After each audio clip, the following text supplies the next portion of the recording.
സത്യത്തിന് സാക്ഷി നിൽക്കേണ്ടതിന് ഞാൻ ജനിച്ച് അതിനായി ലോകത്തിൽ വന്നുമിരിക്കുന്നു.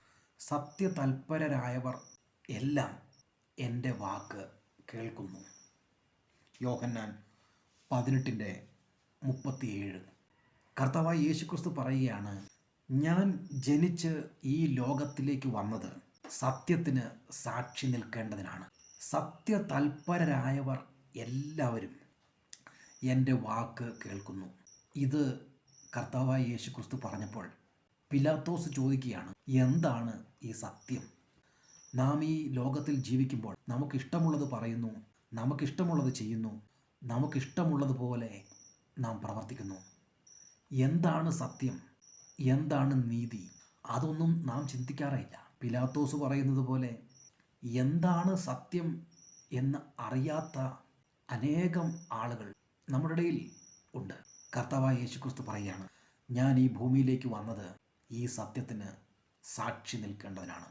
പിതാവായ ദൈവം, സത്യദൈവം, കർത്താവായ യേശുക്രിസ്തുവിൻ്റെ വചനങ്ങൾ, സത്യവചനങ്ങൾ, പരിശുദ്ധാത്മാവിൽ ശുദ്ധ ആത്മാവ് ഈ ഭൂമിയിൽ നാം ജീവിക്കുമ്പോൾ സത്യം എന്ത് എന്ന് ആരാഞ്ഞേ മതിയാകുള്ളൂ.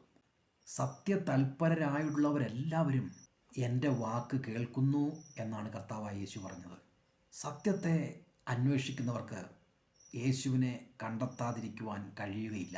ഏക സത്യദൈവമായ യേശു സ്വർഗലോകം വിട്ട് ഈ താണലോകത്തേക്ക് ഇറങ്ങി വന്ന് മനുഷ്യരായ നമ്മളെ ഓരോരുത്തരെയും സ്നേഹിച്ച് പിതാവിൻ്റെ ഭവനത്തിലേക്ക് നമ്മളെ ചേർത്ത് കൊണ്ടുപോകുവാനായി വന്നിരിക്കുകയാണ്.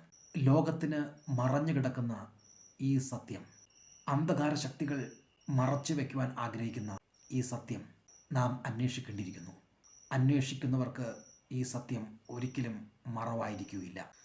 കർത്താവായ യേശുക്രിസ്തു, അവൻ്റെ സത്യവചനങ്ങൾ, പരിശുദ്ധാത്മാവിൻ്റെ നടത്തിപ്പ്, സത്യദൈവത്തിൻ്റെ ആ കൂട്ടായ്മ നമ്മുടെ ജീവിതത്തിലുണ്ടെങ്കിൽ ഒരു ശക്തികൾക്കും നമ്മളെ പരാജയപ്പെടുത്താൻ കഴിയില്ല. ഈ സത്യം അറിയാതെ നാം ഒരു നാളും തെറ്റിപ്പോകാൻ, പരാജയപ്പെട്ടു പോകാൻ ഇടവരരുത്. സത്യം അറിയുകയും ആ സത്യം നമ്മളെ സ്വതന്ത്രരാക്കുകയും ചെയ്യും. ഈ സത്യത്തിനായി വാഞ്ചിക്കാം. ഒടുവിൽ കർത്താവായ യേശുക്രിസ്തുവിൽ നാം എത്തിച്ചേരുക തന്നെ ചെയ്യും.